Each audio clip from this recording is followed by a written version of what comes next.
What is up, guys? Jordan Thompson here. I am on the LiTime Lithium Pro team. As you can see, this is my office. I run a 2023 Falcon. I fish tournaments, and having a good battery setup is really important for me as I'm fishing, 8 to 10 hour tournaments.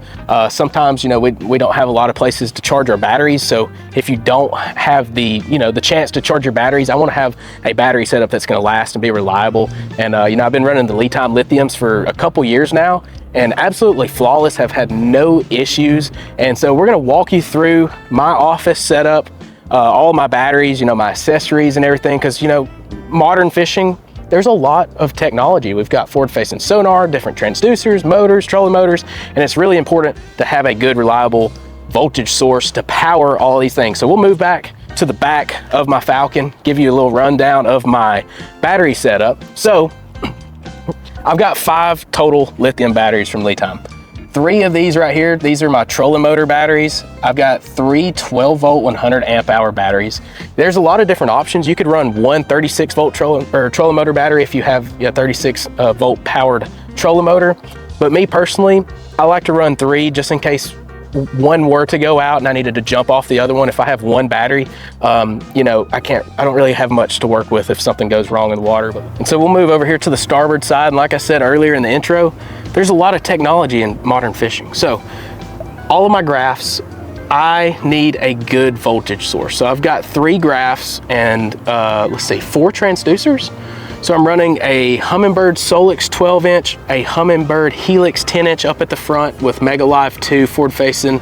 I've got Mega 360 and then standard, TD or 2D and Mega down imaging transducer on the front. And then back here, I've just got the Humminbird Solix 12. I run my Mega side imaging, down imaging on that. So I need to have them all together on one battery source. And so I do the 12-volt 100 amp hour. That's plenty of power to last throughout the day. So I run the 12-volt 140 amp hour lithium battery for my motor. Now, when I got into this, the lithium gang, I was worried because I'd heard a lot of people talking about like different motors would void the warranty if you went with lithium, because I know a lot of guys would run lithium for everything and run a lead acid or a AGM battery for their cranking motor. So I called Mercury, got with their service team, and they ensured me that it was perfectly fine for me to run lithium. So we knocked that worry out, and so yeah, we haven't had any issues. So I've got my I've got my motor on this battery, the 140 amp hour 12-volt, and I've also got my accessories like my lighting.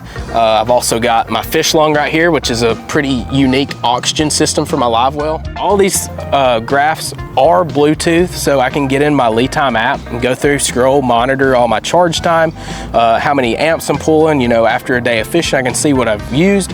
And one thing for reference, so I broke down the other day, I slung an ear on my prop on my big motor, and I had to, after fishing for 8 hours, I had to troll over 1.5 miles back to the ramp. I got to the ramp, my trolling motor batteries were still on 79% charge. That is absolutely impeccable. If that's not a selling point for these LiTime lithium batteries, I don't know what else is. I hope you like it.